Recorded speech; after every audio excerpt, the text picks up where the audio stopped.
Dollar, dinar, euro ఇవన్నీ విదేశాలకు చెందిన కరెన్సీ పేర్లు. వినడమే తప్ప చూసిన వారు చాలా అరుదు. అలాంటిది ఒకటి కాదు, రెండు కాదు, ఏకంగా 100 దేశాలకు చెందిన కరెన్సీ నోట్లను, అతి పురాతనమైన నాణాలను సేకరించాడు ఓ యువకుడు. తన అభిరుచికి నైపుణ్యాన్ని కూడా జోడించి గత 15 ఏళ్లుగా విదేశీ కరెన్సీ నాణాలు సేకరించి ఔరా అనిపిస్తున్నాడు.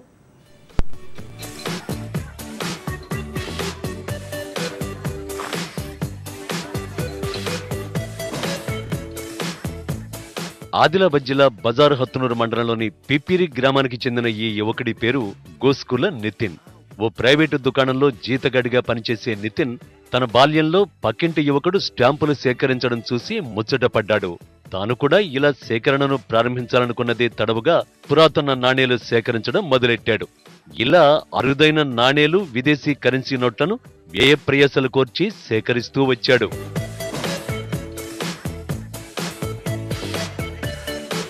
ఇప్పటిదాకా America, Pakistan, Malaysia, Italy, Singapore, Nepal, Sri Lanka, Saudi Arabia, Qatar, Kuwait, Bangladesh, Rome, England, Europe, Iraq, Uganda, Kenya, Egypt తదితర 100 దేశాలకు చెందిన కరెన్సీ నోట్లను సేకరించాడు.